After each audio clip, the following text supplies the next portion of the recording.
C'est la première des 12 courses jusqu'au 18 février prochain pour aller chercher des médailles, pour chanter la Marseillaise. L'équipe de France commence sa quête avec le relais mixte tout de suite avec Éric Perrault, premier relayeur pour nos Bleus.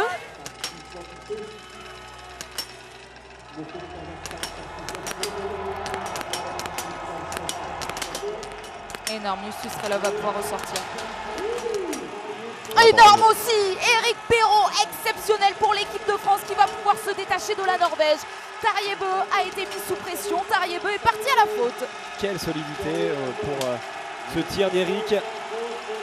Belle course depuis le début, il s'est fait avoir légèrement sur ce tir couché. Derrière, il a bien réagi dans le deuxième tour, réaccéléré pour revenir au contact. Et finalement, un superbe debout lui permet de ressortir donc deuxième de ce deuxième tir. Éric va pouvoir commencer ce championnat du monde, on l'espère tout à l'heure avec une médaille autour du cou. Mais quoi qu'il arrive, avec du positif, car il a fait une superbe course. L'équipe de France est devant, on est au championnat du monde, vous savez ce que ça veut dire. C'est très fictif bien sûr, mais pour l'instant, l'équipe de France a la médaille d'or autour du cou.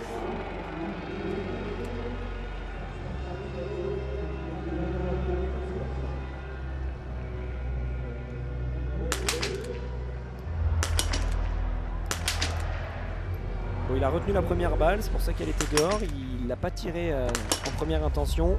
Par contre derrière, vous l'avez vu, il a essayé d'accélérer. Allez, 2 erreurs, ça peut permettre à tout le monde de rentrer.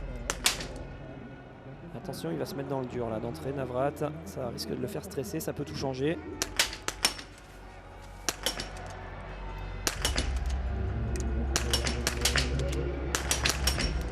Il n'y aura pas de tour de pénalité pour Philippe Navrat. L'Allemagne va ressortir en tête parce qu'il y a des erreurs pour Johannes Bø. Une seule pour Quentin Fillon-Maillet, parfaitement comblé d'entrée. Et Quentin Fillon-Maillet qui va ressortir avec peu de retard maintenant sur l'Allemagne. Là, ça a été le plus solide sur ce tir. En tout cas, parmi les 3 premiers, c'est lui qui arrive à faire la différence et à reprendre du temps. Johannes Bø se met dans le dur. Un autre pénalité ou pas un autre pénalité pour commencer ces championnats du monde pour Johannes. Ça pourrait permettre à Pontiluoma de revenir. Il n'y aura pas de tour. Allez, les filles vont pouvoir continuer d'y croire largement à cette victoire pour la Norvège, mais Johannes Bø va devoir s'employer. Justine Brezas-Boucher est en place, l'équipe de France est bien en place aussi sur ce podium en deuxième position avec moins de 10 secondes, 8 secondes et 3 dixièmes de retard pour l'équipe de France. Et ce premier tir couché pour Justine. Pas de vent, vous le voyez, les fanions ne bougent pas.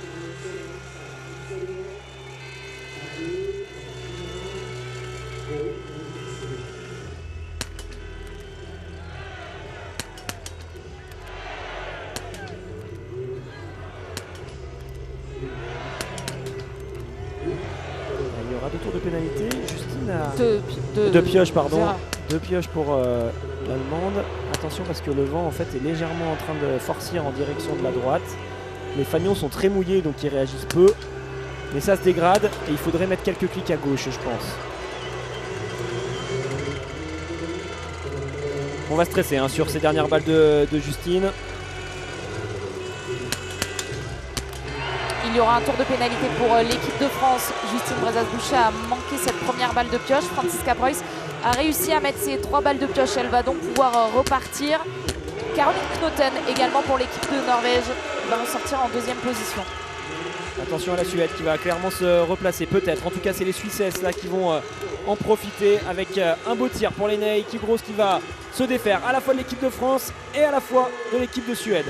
Allez, il n'y a qu'un tour de pénalité pour Justine Brezas-Boucher, on l'a vu dans le tour précédent. Justine Brezas-Boucher, elle est rapide sur les skis, elle va essayer de combler le maximum de secondes. On verra ce que ça donne un peu plus tard. Allez, Franziska Preuss, la pression qui va commencer à monter tout doucement. On arrive sur les tirs qui sont extrêmement importants. Ça peut revenir. Ça peut revenir. Justine est en train de s'installer et juste derrière là-bas au fond il y aura la Suédoise.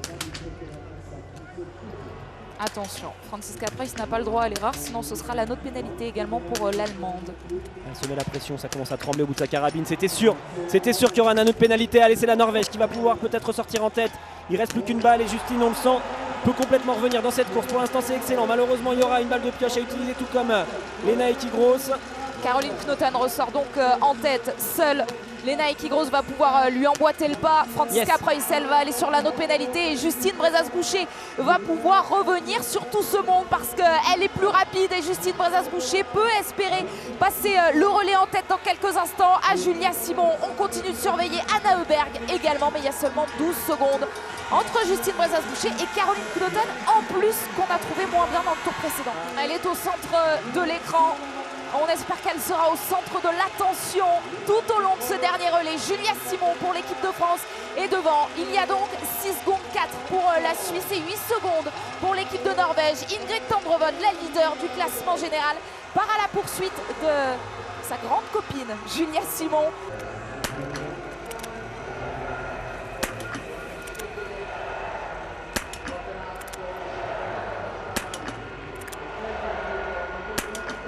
Imperturbable, quel tir de la part de Julia Simon, très appliqué, ça fait le bonheur de Jean-Paul Giacchino et en plus Ingrid Tendrevol va perdre du temps.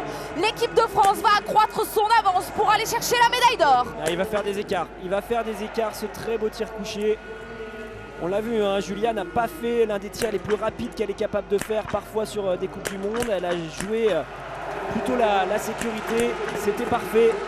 Et regardez, je vous annonçais 7,5 secondes à l'entrée du pas de tir. Il y aura au moins le double, même plus à la sortie de ce tir. Très bien également pour Elvira qui reste largement au contact et peut encore, hein, mine de rien, croire au moins à la deuxième place.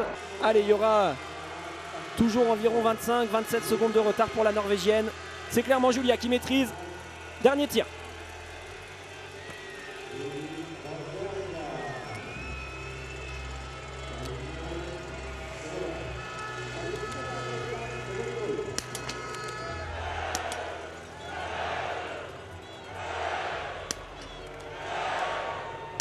Magnifique. Et en plus, elle est énorme. L'équipe de France est championne du monde du relais mixte.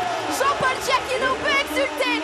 C'est absolument exceptionnel. Les Bleus vont ouvrir ces mondiaux avec une médaille d'or. Elle a choisi l'attaque. Comme d'habitude, ça paye. Superbe Julia qui va ressortir avec une belle marche. Tendrevol n'a toujours pas tiré sa première balle. C'est clair et net. Elle est pour l'équipe de France. Cette médaille d'or aujourd'hui. Et espérons qu'on voit cette image de nombreuses fois tout au long de cette quinzaine jusqu'au 18 février de l'équipe de France qui passe la ligne d'arrivée en tête, de Julia Simon qui passe la ligne d'arrivée en tête. C'est toute une équipe, c'est tout un staff qui est récompensé aujourd'hui par une médaille d'or pour ouvrir cette quinzaine ici à Nové Miesto. La France est championne du monde après 2016 à Oslo, après 2009 à Pyeongchang. Les Bleus sont à nouveau champions du monde de relais mixte.